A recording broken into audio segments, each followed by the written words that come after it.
Muy buena tarde, amigos y amigos. Sean bienvenidas a una nueva sesión del área de preespecialidad. En este caso, pues en el curso de Derecho Probatorio, sección E. Como ustedes saben, no obstante, derivado de todos los problemas por los que está atravesando nuestra casa de estudios, la facultad, a través de su junta directiva, pues ha optado por continuar las labores y de esa cuenta, pues no suspender los interciclos, tal como ha acontecido en otras unidades académicas. De esa cuenta, los interciclos, entiéndase el área específica o el área de preespecialidad y también la escuela de vacaciones, pues van a continuar con normalidad. Mi nombre es César Fernando Díaz García. Yo voy a tener a bien compartir con ustedes el curso de Derecho Probatorio. Eh, para entrar un poquito en contexto, pues me he desempeñado en la facultad desde el año 2013 como docente de semestre, docente, eh, en este caso, pues de curso de Introducción al Derecho 1, Introducción al Derecho 2, Derecho Constitucional, también en escuela de vacaciones en los mismos cursos y en el área de preespecialidad específicamente en el curso de Derecho Probatorio en materia penal, que es el que tenemos a bien compartir acá con ustedes. Sí, pues dentro de la experiencia, pues prácticamente la expertise que se adquiere como abogado litigante, también como asesor del organismo judicial y de la misma manera como doctor en ciencias penales. De esa cuenta, déjenme comentarles que tal como ustedes han tenido a bien recibir la información por sus compañeros, prácticamente pues el área de preespecialidad va a desarrollarse durante todo el mes de junio. Eso quiere decir, salvo algunas excepciones, por ahí nos comentaban que vamos a tener un par de días de descanso, pero vamos a tener clases de lunes a viernes en horario de 6 a 7 de la noche. De la misma manera, ustedes saben cuáles son las reglas del juego. Tienen que tener en cuenta que todos los días se va a pasar asistencia. Hoy pues nos hemos tardado un poquito en dar inicio porque estábamos esperando, por ser el primer día, que estuvieran conectados la mayor cantidad de compañeros posibles, ya que a la presente fecha, eh, pues prácticamente tendríamos cerca de 200 asignados hasta el día de ayer, ¿verdad? Entonces, ese era el motivo del por qué estábamos esperando que se incorporaran más de sus compañeros. Como ustedes saben, entonces, la asistencia va a estar a cargo de la persona que nos va a auxiliar. En este caso nos va a auxiliar Moisés Ramírez. Él les va a indicar más adelante cuál va a ser la forma de proceder respecto a la forma en que se va a tomar asistencia en el curso. La asistencia es sumamente importante, esto considerando que van a tener un máximo de 2 faltas para poder optar a examen final. Es decir, aquella persona que tenga 3 o más faltas, pues obviamente no tendría derecho a realizarse el examen final. Y esto es porque el normativo de evaluación de la facultad así lo establece. Sí, de igual manera, cualquier inconveniente que pueda surgir, vamos a estar en comunicación a través de Moisés. Como ustedes saben, Moisés se encuentra ya en el grupo de WhatsApp del curso. De la misma manera, la facultad ha habilitado un aula virtual en Classroom, donde ustedes pues ya se encuentran asignados. En el aula virtual vamos a compartir materiales, vamos a compartir información o vamos a poder interactuar. De la misma manera lo vamos a poder hacer a través del correo institucional de la facultad, ¿verdad? Por ahí podemos canalizar también las solicitudes, inquietudes o circunstancias que se les vayan presentando durante este mes del curso de Derecho Probatorio. Otro elemento importante es que, al igual que en el semestre, acá pues vamos a probar con 61 puntos netos, ¿verdad? ¿Cómo se van a integrar esos puntos netos? Vamos a tener en este caso una zona mínima de 31 puntos. Sí, aquellas personas que tengan 31 o más van a poder realizarse el examen final. ¿Cómo se va a integrar esa zona? Esa zona la vamos a integrar de la siguiente manera.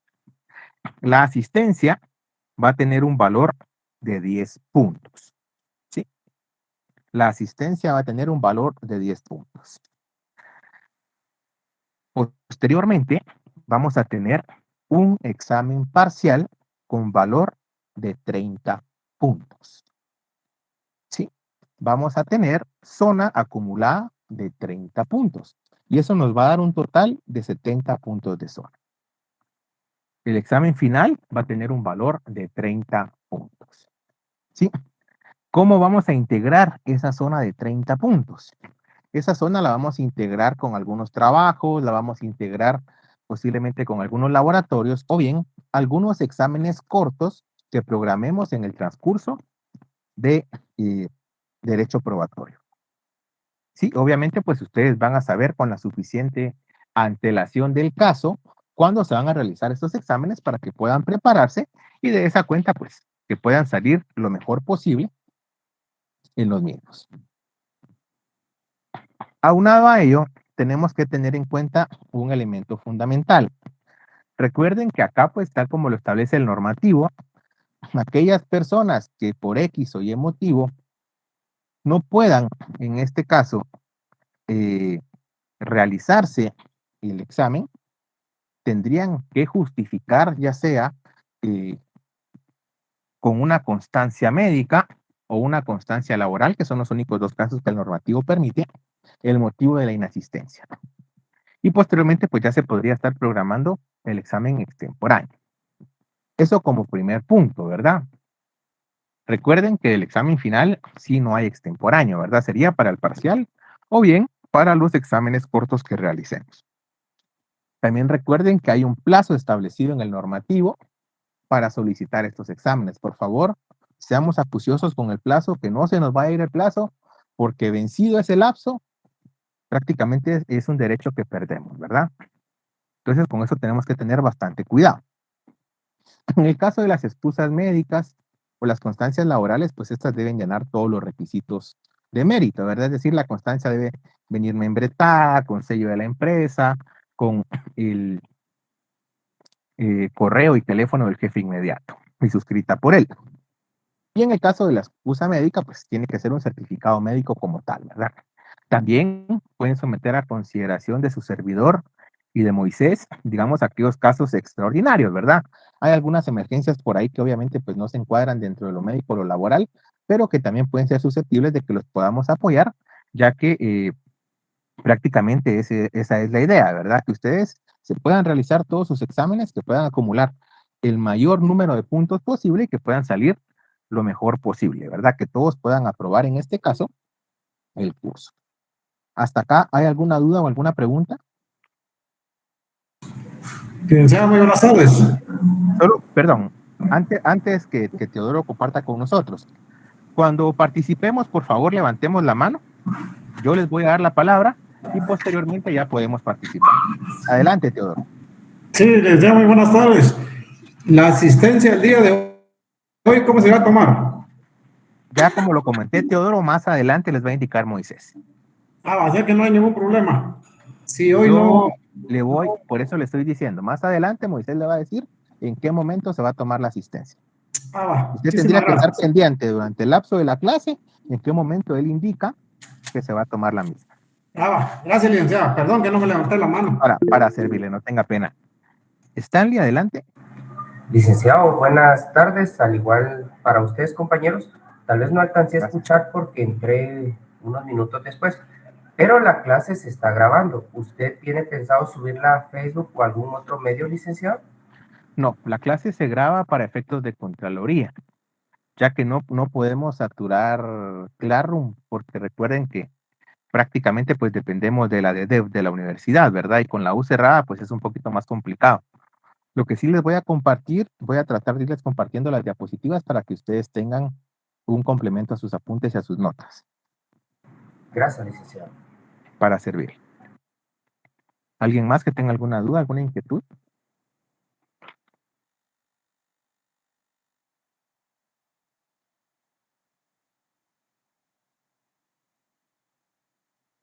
Bien. Por el momentito no, licenciado. Muchas gracias, Héctor. Vean, otro elemento fundamental es que vamos a colocar, primero vamos a ingresar con el correo de email que hemos registrado en la facultad. Eso es lo primero. Ahí obviamente pues tendría que aparecer nuestro nombre completo, ¿verdad? Adicional a ello, por favor, y esto es para todos, vamos a colocar una fotografía nuestra en el correo. Esto para evitar situaciones que se han dado ya durante los semestres anteriores, la escuela o la preespecialidad anterior, donde pues algunas personas inescrupulosas han entrado a las clases y han provocado cierto tipo de desorden o falta de respeto tanto hacia catedráticos como hacia ustedes los estudiantes. Entonces, por favor, ya para la otra semana, todas las personas que no tienen nombre completo, colocamos el nombre completo, y todos aquellos que no tienen una imagen propia o una imagen suya en el correo la colocamos. De lo contrario, pues a estas personas no se les permitirá el ingreso a la clase. ¿Sí? Yo creería que de aquí al miércoles, pues es un tiempo bastante prudencial para que podamos hacerlo, ¿verdad? Para que no corramos. Bien. Ya platicamos un poquito sobre el tema de los exámenes, el tema de la nota. Adelante, Guillermo, lo escuchamos.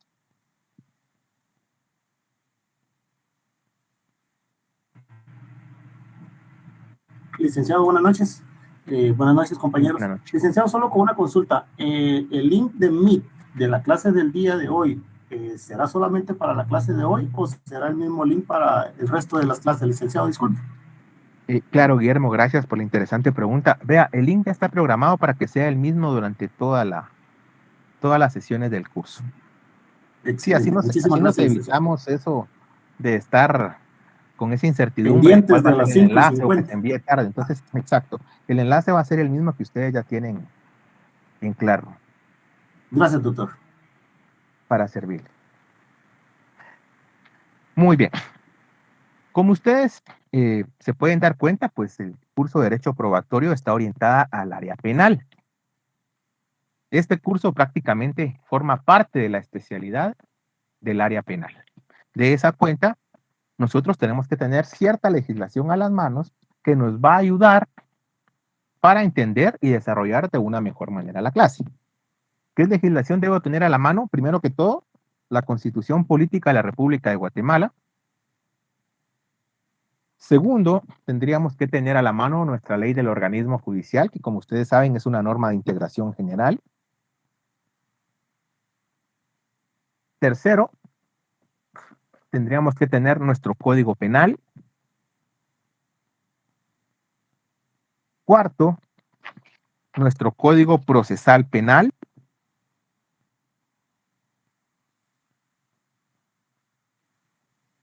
También tendríamos que tener a la mano, por favor, lo que es de la Ley para el Fortalecimiento a la Persecución Penal.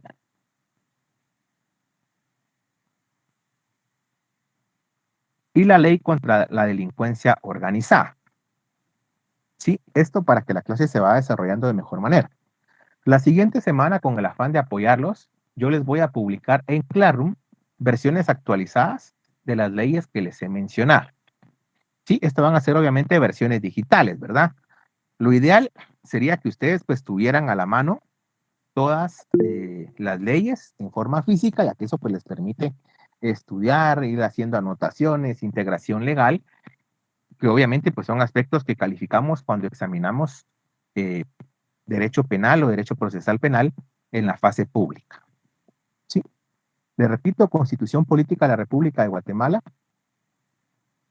Ley del Organismo Judicial, Código Penal y Procesal Penal, Ley de Fortalecimiento a la Persecución Penal y Ley contra la Delincuencia Organizada. Con esas leyes que tengamos, pues vamos a poder ir desarrollando de mejor manera la clase. La otra semana ustedes, en el transcurso de la misma, ya las van a encontrar publicadas en su versión digital. Las vamos a descargar de Lex Global para que tengan a la mano la última versión, ¿verdad? Con todas sus reformas. Como les había mencionado, el área específica de los estudios en el ámbito penal en la facultad exige que el alumno tenga un conocimiento específico, un conocimiento desarrollado y técnico de lo que es el derecho probatorio en el ámbito penal. Esto porque, como ustedes se podrán percatar, día a día nos damos cuenta del actuar de muchos órganos jurisdiccionales, actuar que es sumamente cuestionado que es puesto en tela de duda, ¿verdad? Sobre si el juez, muchos por ahí van criticando el actuar del mismo, si está pegado a derecho, si no está pegado a derecho. Ya surgen esos temas subjetivos que algunos consideran que por ahí pudo haber algo debajo de la mesa, etcétera, ¿verdad? Pero realmente vamos a darnos cuenta en el desarrollo del curso que hay circunstancias donde el juez prácticamente se encuentra atado a lo que la ley específicamente le establece. ¿Sí? De esa cuenta, cuando nosotros desarrollemos nuestro curso, vamos a ver elementos no solo doctrinarios, vamos a ver también elementos prácticos y vamos a ver aspectos jurisprudenciales en tema de derecho probatorio penal. Eso quiere decir que en el desarrollo del curso, nosotros vamos a ir desarrollando en un primer momento elementos básicos para la comprensión de la prueba en materia penal. ¿Cuáles son estos elementos básicos? Primero, pues los principios constitucionales establecidos, valga la redundancia, en nuestra ley suprema. Posteriormente, esos principios y garantías procesales en materia penal que informan todo el proceso penal, toda la aplicación de la ley penal y sus leyes especiales. Posteriormente ya vamos a ver algunos elementos o aspectos básicos del proceso penal. Recuerden que prácticamente pues el derecho probatorio tiene presencia tanto en la etapa de investigación o la etapa preparatoria, tiene también incidencia en la etapa intermedia y tiene incidencia en el debate o juicio, ¿verdad? Sobre todo. Entonces vamos a ir viendo algunos aspectos básicos que ustedes ya conocen, que ya manejan. También vamos a desarrollar posteriormente ya toda la parte doctrinaria de la prueba del derecho penal. Vamos a ver también el derecho probatorio como tal. Vamos a entrar a ver definiciones, cuál ha sido la evolución histórica del mismo. Vamos a hablar sobre los principios que inspiran la prueba en materia penal, cuál es su finalidad. Vamos a hablar también, por ejemplo, de qué hechos vamos a probar, qué tenemos que probar, qué podemos omitir probar. Vamos a hablar de la prueba legal, de la prueba ilícita. Vamos a hablar de qué medios no necesitan ser probados. Vamos a hablar un poquito del hecho notorio. También vamos a hablar de los distintos momentos procesales de la prueba. Vamos a hablar de los sistemas de valoración de la prueba como tal. Y ya vamos a entrar a hablar de los medios de prueba, ¿verdad? Regulados en este caso en nuestra ley adjetiva penal. Es decir, cuando hablemos de esos medios de prueba, vamos a hablar, por ejemplo, para que ustedes tengan una idea de todo lo referente a la declaración testimonial. Vamos a hablar de los medios científicos de prueba o los famosos peritajes. Vamos a hablar también, por ejemplo, bueno, y dentro de los peritajes, pues vamos a ahondar en temas como dactiloscopía, documentoscopía, en temas de necropsia, ¿sí? Temas de balística. Vamos a hablar también sobre los careos, sobre los requisitos para los peritos, sobre el reconocimiento de documentos, cosas y otros elementos de convicción, cómo se incorporan estos al proceso penal y cómo se diligencia ya en el debate. Posteriormente vamos a ver doctrina legal que ha sentado la Corte de Constitucionalidad respecto al derecho probatorio en materia penal. Sí, porque recuerden que la jurisprudencia, tal como lo establece el artículo 2 de la Ley del Organismo Judicial, es una fuente complementaria de nuestro ordenamiento jurídico. Eso prácticamente pues va a ser el desarrollo del curso. Hasta acá, ¿alguna duda, alguna pregunta, alguna inquietud? ¿O podemos continuar?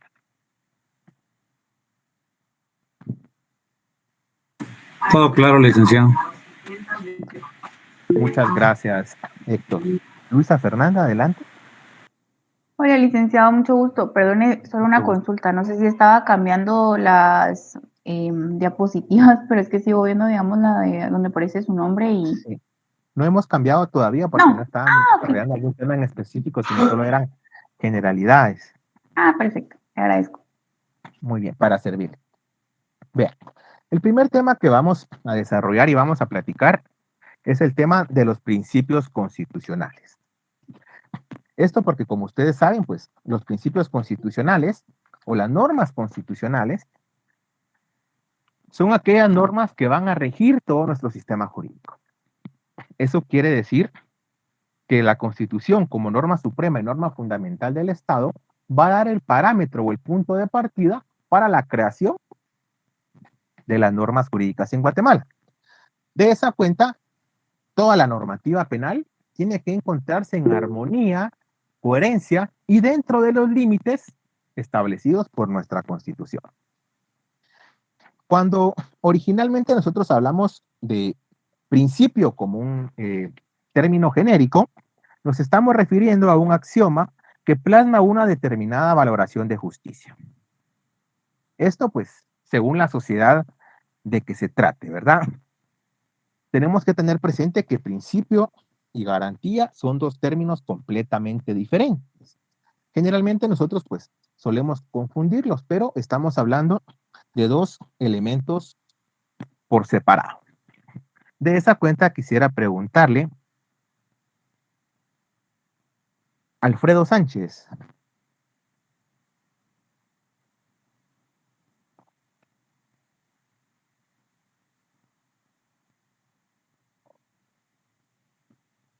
¿Se encuentra Alfredo Sánchez?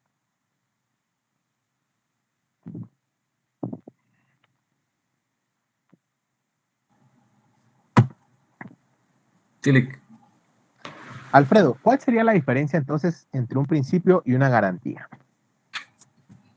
Ok. Honestamente, le que estoy entrando de la calle, me desconecté y todo. Disculpe. Muy bien, Alfredo. Fabiola Álvarez, ¿cuál será la diferencia entre un principio y una garantía?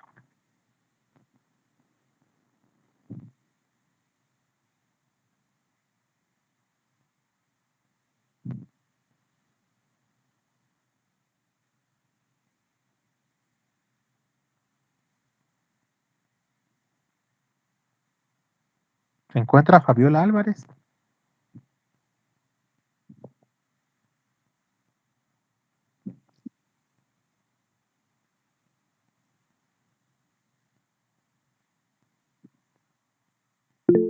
No está Fabiola Álvarez. María de los Ángeles. Buenas tardes, Lick. Yo entiendo que el principio se podría decir que es un fundamento, es la misma que para la base de una garantía. Y la garantía es una protección como para nosotros los individuos del país. Gracias, María de los Ángeles. También Richard nos dice por medio del chat que un principio es un fundamento y la garantía es constitucional. Vean, como lo han indicado sus compañeros, cuando hablamos de un principio, al definirlo dijimos que era un axioma que plasma determinada valoración de justicia en una sociedad. ¿Sí? Esto pues, sobre el principio es sobre lo que se va estatuyendo o creando el derecho como tal. Pero cuando hablamos de un principio, tenemos que tener en cuenta que este principio es una proposición tan evidente que no necesita ser comprobada. En el caso de la garantía, tal como lo mencionaron sus compañeros, estamos hablando primero de una institución eminentemente procesal. ¿Sí? En este caso, la garantía va orientada a dar seguridad y protección a las personas, dar seguridad y protección a la sociedad o dar seguridad y protección al Estado respecto a sus bienes jurídicos tutelados. ¿Qué quiere decir esto? Que la garantía se va a fundamentar en el valor jurídico seguridad jurídica. Si ustedes recuerdan, cuando hablamos de la seguridad jurídica, estamos hablando de aquel marco de protección que le da la ley a las personas. Y también el hecho de que el derecho sea seguro, ¿verdad?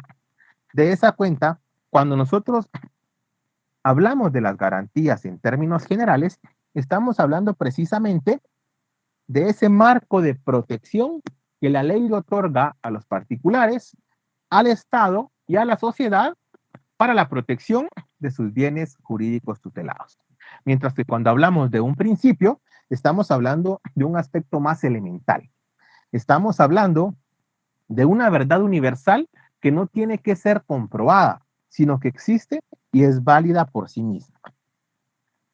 Cuando nosotros ya hablamos de un principio constitucional, este lo podemos definir como aquella regla básica que guía el funcionamiento coherente y equilibrado de la estructura de una constitución en un estado determinado. Es decir, que esa idea fundamental que da origen al derecho o que sustenta un ordenamiento jurídico ya se encuentra plasmada y regulada en un texto constitucional.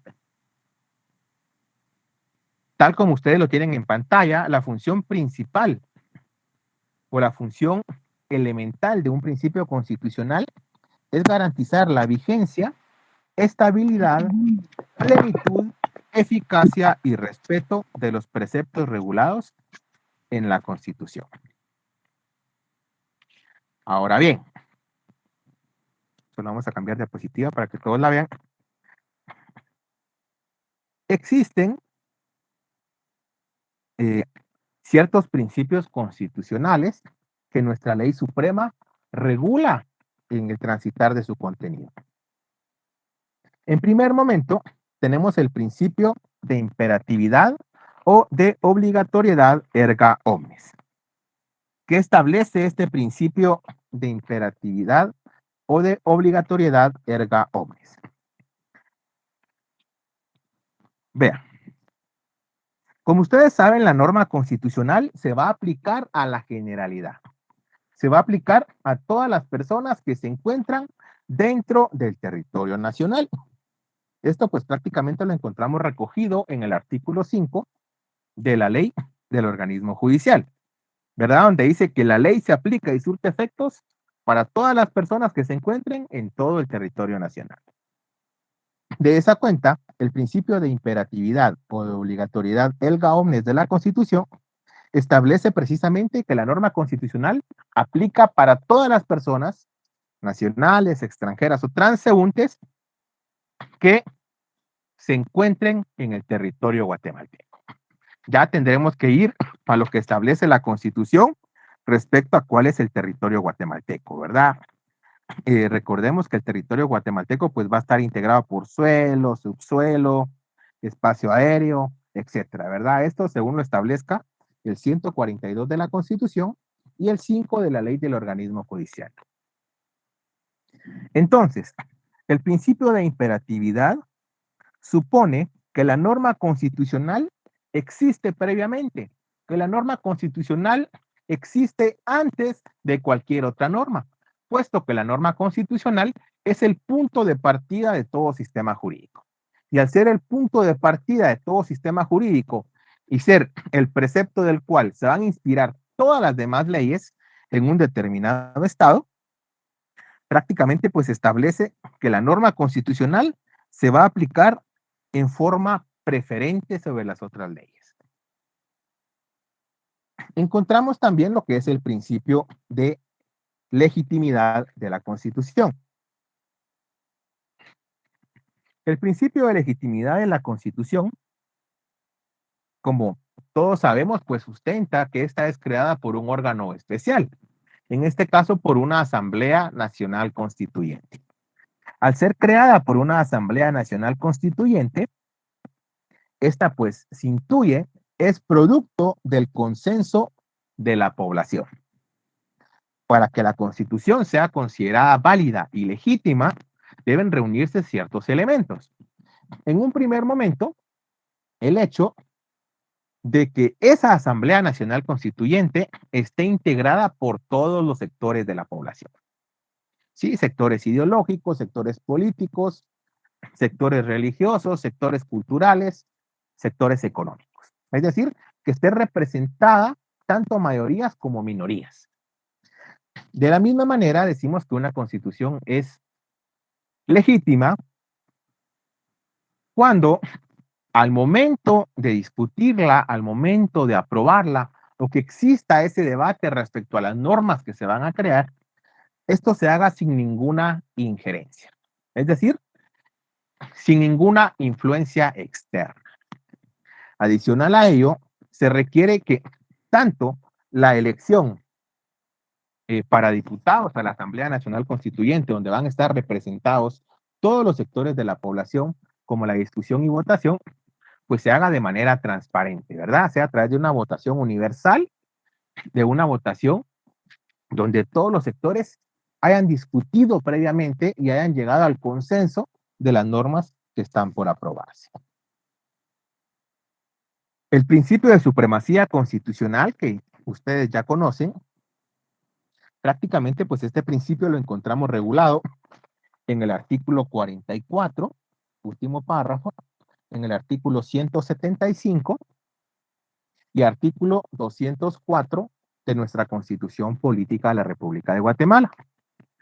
También lo encontramos regulado en el artículo 9 de la Ley del Organismo Judicial. Y todos estos artículos en armonía sustentan que la Constitución es la máxima norma. Es decir, se encuentra en una posición de superioridad respecto a las demás normas. Y esto porque la Constitución, como bien lo mencionábamos, es la norma fundamental y es la norma suprema de un Estado. Es la norma a partir de la cual va a surgir y se va a fundamentar todo el ordenamiento jurídico nacional. De esa cuenta, el principio de supremacía constitucional establece primero que la Constitución se encuentra en la cúspide del ordenamiento jurídico, es decir, en lo más alto, ¿verdad? Segundo, que toda norma debe encontrarse en armonía con lo que establezca la Constitución, ya que tanto normas ordinarias, normas constitucionales, normas reglamentarias prácticamente desarrollan esos principios contenidos en la Constitución.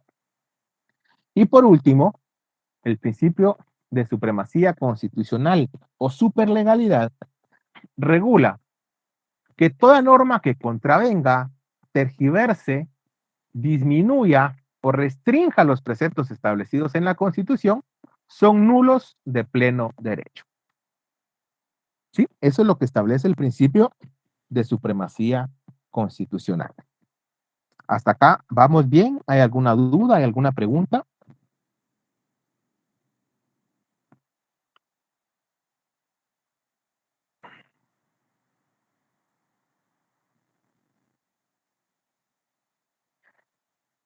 Bien. Aprovechando que se encuentra presente nuestro auxiliar Moisés Ramírez, quisiera cederle la palabra unos minutos para que les explique a ustedes cuál va a ser la forma en que se va a tomar asistencia durante cada una de las sesiones de nuestro curso.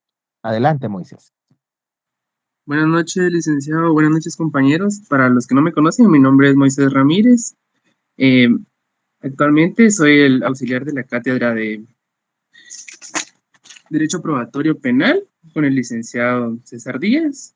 La asistencia se va a estar tomando por medio de formularios de Google que van a empezar a tomarse en cuenta desde la próxima semana, ya que aún se están completando algunas asignaciones y para que todos los compañeros puedan aparecer, se estará tomando a partir del lunes.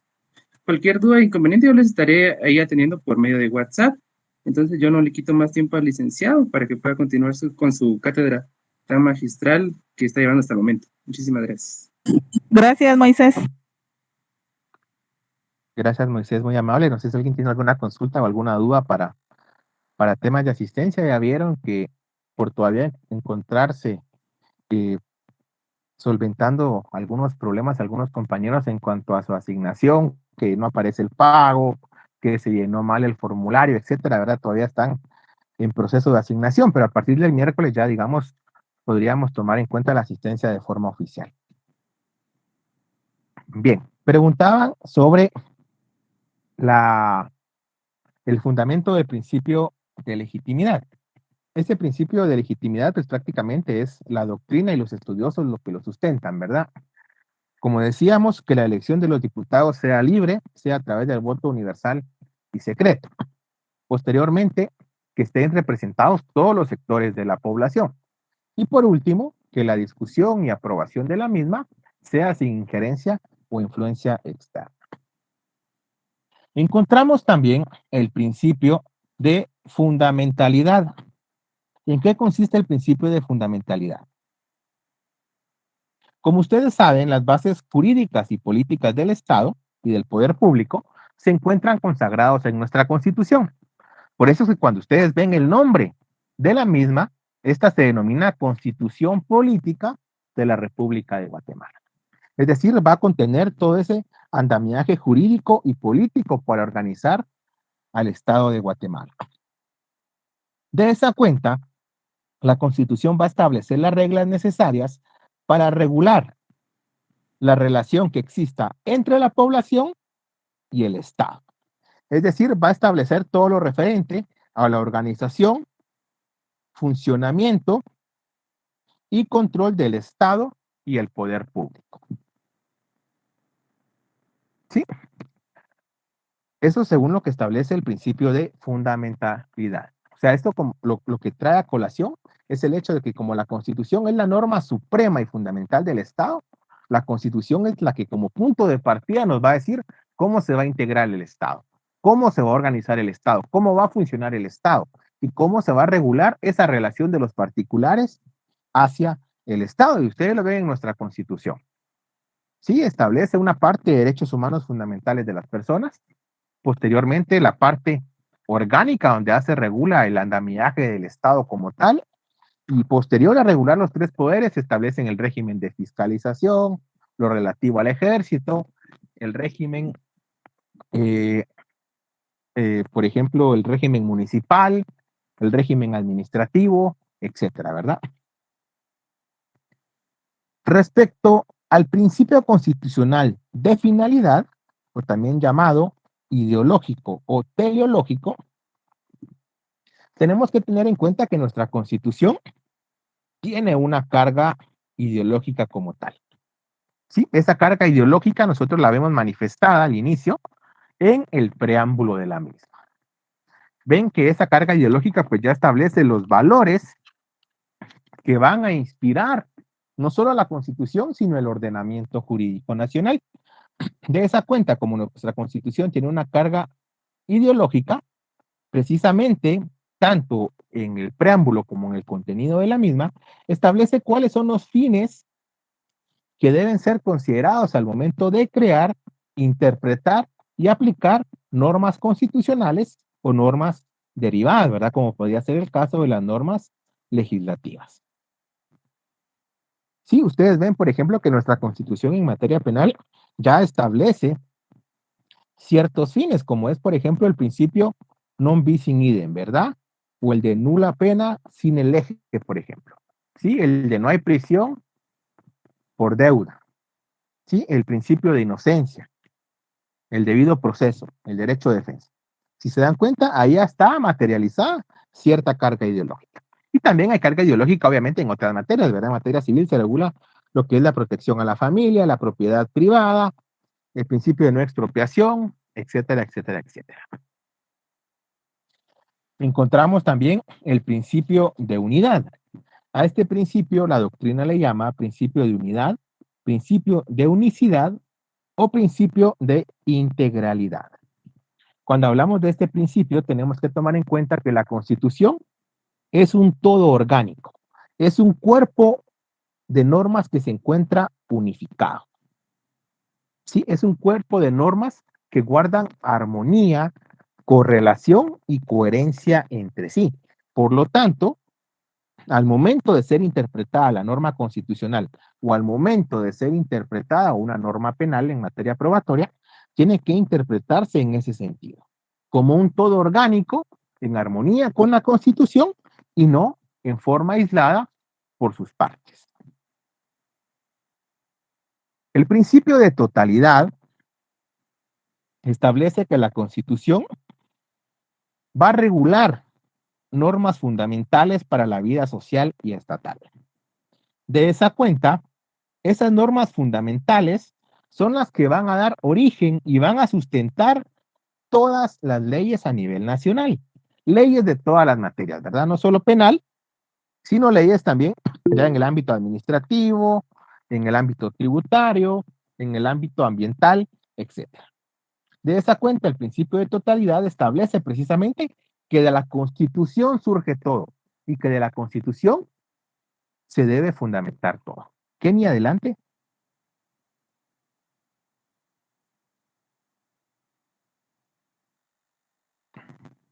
Te escuchamos, Kenny.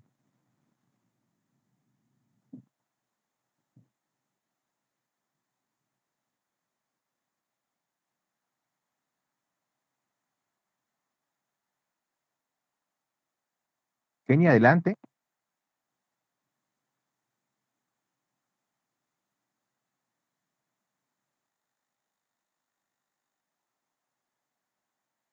Perdón, Lick, se me activó. No tenga pena. Continuamos entonces. El principio de escritura. Como ustedes saben, nuestra Constitución es eminentemente escrita, ¿verdad? Nuestra Constitución se encuentra contenida en un soporte material. De esa cuenta se encuentra debidamente codificada y sistematizada. Incluso la misma Constitución ya acepta la existencia de normas escritas dentro del contenido de su texto, ya que como ustedes se han dado cuenta, en muchos preceptos constitucionales aparece la frase de que una ley regulará dicha circunstancia, por ejemplo. Sí, como nosotros sabemos, el derecho estatal guatemalteco es un derecho eminentemente escrito. El principio de rigidez o el principio de estabilidad, sí, también se le denomina en la doctrina principio de inderogabilidad. La Constitución como una ley superior solo puede ser reformada o derogada parcialmente siguiendo el procedimiento establecido para el efecto. Si ustedes saben que el procedimiento de reforma de la Constitución se encuentra contemplado del artículo 278 al artículo, 277 al artículo 281 de la Constitución. La Constitución no puede ser reformada salvo siguiendo el procedimiento y las formas establecidas en la misma. Esto lo que busca es que la Constitución tenga estabilidad, que la Constitución perdure en el tiempo. Ya han visto el caso de nuestra Constitución, fue creada en el año 85, entró en vigencia en el 86 y prácticamente pues es una de las que mayor tiempo ha durado, ¿verdad? Obviamente al haber una estabilidad en el sistema jurídico, esto permite pues que la sociedad pueda ir avanzando. De esa cuenta, la misma Constitución, como ustedes se pueden percatar, establece qué artículos no pueden ser reformados, establece qué artículos pueden ser reformados bajo un procedimiento especial y qué artículos pueden ser reformados sin mayor trámite mediante el procedimiento de legislación ordinario. Encontramos también el principio de perpetuidad de la Constitución. El principio de perpetualidad de la Constitución tiene como finalidad que ésta tenga una vigencia indefinida.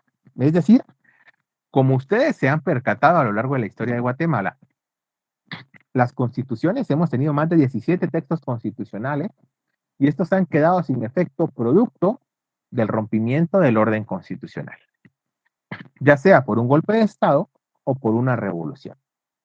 Sí, hay un golpe de Estado, una revolución, corre y va de nuevo un nuevo texto constitucional y a empezar de cero, ¿verdad? Lo que busca el principio de perpetualidad o de persistencia de la Constitución es que ésta tenga una vigencia indefinida.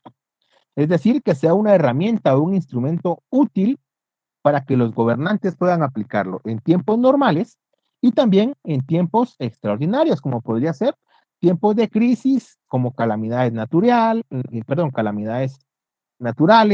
fenómenos naturales, movimientos sociales, políticos, militares, económicos, etcétera, ¿verdad?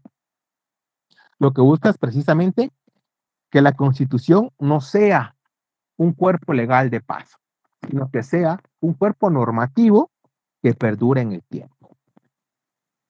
El principio de adaptabilidad de la Constitución, no obstante nosotros veamos la Constitución en un cuerpo escrito como un todo orgánico y coherente, que solo puede ser reformada por procedimientos especiales, lo que busca el principio de adaptabilidad. No obstante, lo que ya indicamos es que la Constitución responda al contexto y a la coyuntura actual. Obviamente nuestra Constitución, si ustedes se dan cuenta, a pesar de ser una Constitución desarrollada y no sumaria, es decir, que no solo regula derechos fundamentales y la estructura del Estado, sino que regula algunos otros elementos o aspectos que le den estabilidad al sistema jurídico y político. No obstante, nuestra Constitución sea desarrollada, nuestra Constitución es bastante general. Y al ser general, permite o evita que ésta sea reformada constantemente. Es decir, permite que perdure en el tiempo, pero que vaya respondiendo a los distintos contextos o coyunturas que se le vayan planteando. Encontramos también el principio de eficacia. El principio de eficacia de la Constitución, establece que las normas constitucionales deben ser interpretadas como instrumentos para alcanzar la armonía y la paz en las relaciones sociales. Esto quiere decir que la interpretación de las normas constitucionales tiene que darse en una forma dinámica. Como ustedes saben, el derecho es dinámico, ¿verdad? El derecho está en constante cambio según los fenómenos van surgiendo. Esto permite que la Constitución sea interpretada, según corresponda, en forma extensiva o en forma restrictiva. Cuando decimos que va a ser interpretada en forma extensiva, ustedes saben que los derechos fundamentales de las personas siempre se le va a dar el mayor alcance posible al significado de sus palabras. Y en aspectos como temas penales o bien como el ejercicio del poder público, se le va a dar una interpretación restrictiva, es decir, el menor alcance posible a esas palabras. En otras palabras, el principio de eficacia supone que ante los diversos cambios sociales que puedan darse durante la vigencia de una constitución, esta no deba interpretarse en forma pasiva, sino que esta se interprete siempre en forma activa y dinámica. Esto para lograr la efectiva aplicación de las normas constitucionales. Hasta acá les pregunto, ¿hay alguna duda, alguna inquietud, algo que quieran que recapitulemos o que volvamos a explicar? Y con mucho gusto lo vamos a hacer.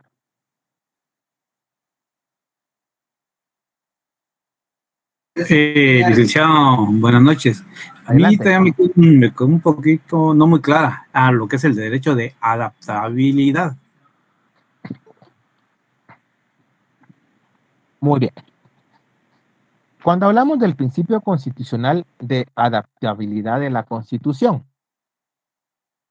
en primer momento, Héctor, nuestra Constitución es coherente, ¿verdad? Está contenida en un solo cuerpo normativo. Adicional a ello, nuestra Constitución es rígida, es decir, tiene que reformarse únicamente en la forma y siguiendo los procedimientos y requisitos establecidos en la Constitución. Pero a pesar de esos dos elementos, la idea de que la Constitución se vaya adaptando al contexto y a la coyuntura establece que no obstante la Constitución esté diseñada para una vigencia indefinida, obviamente pues los momentos o los contextos sociales, económicos, políticos, culturales van cambiando y van fluctuando a través del tiempo. Eso llevaría consigo el hecho de que tendríamos que estar reformando constante y permanentemente la Constitución. El principio de adaptabilidad de la Constitución establece que ésta sea interpretada en una forma abierta, en una forma dinámica. Es decir, que nuestra Constitución, al estar redactada en términos generales y no específicos, estos términos generales de su regulación se puedan adaptar o dar solución mediante la interpretación constitucional que se haga a esos nuevos movimientos sociales, a esos nuevos movimientos económicos, a esos nuevos movimientos políticos. Es decir, lo que busca el principio de adaptabilidad es que a partir de la regulación general y básica de nuestra Constitución, nosotros demos solución a nuevos elementos. Esto a través de la interpretación de la misma. ¿Sí? Lo que estamos evitando es estar reformando constantemente nuestra Constitución. ¿Estamos ahí, Héctor? Sí, gracias, licenciado. Para servir. ¿Alguien más? Buenas noches, licenciado. El principio Buenas noches, de Guillermo. eficacia, por favor, nada más en la última parte me perdí un poquito. Con Gracias. gusto. El principio de eficacia lo que busca es que los preceptos regulados en la Constitución se apliquen, ¿sí? Que sea una norma positiva y no solo vigente. De esa cuenta, el principio de eficacia lo que busca es que la interpretación de la Constitución sea activa, sea eficiente, sea abierta, sea una interpretación dinámica. Es decir, que la misma Constitución, a través de su interpretación, pueda dar solución a esos problemas sociales. No busca una Constitución que únicamente sea vigente y no positiva. Por el contrario, lo que se persigue aquí es que los preceptos regulados en la Constitución se desarrollen, se lleven a cabo, se realicen. Y esto va a ser a través de una interpretación dinámica, constante o activa de la misma. ¿Estamos ahí, Guillermo? O usted me dirá. Sí, licenciado. Muchísimas gracias.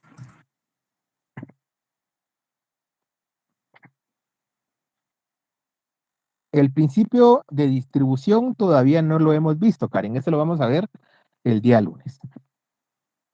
Bien, amigos, hemos llegado hasta acá. Yo sé que muchos tienen posiblemente todavía otra preespecialidad. No sé si hay segundo horario o es el segundo horario como tal.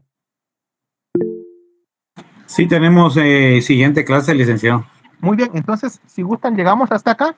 Para mí ha sido un gusto compartir con ustedes. Nos vemos nuevamente el día lunes en el mismo enlace. Vamos a continuar con los principios constitucionales. Posteriormente pasamos a las garantías procesales penales. Y a poco pues vamos a ir avanzando.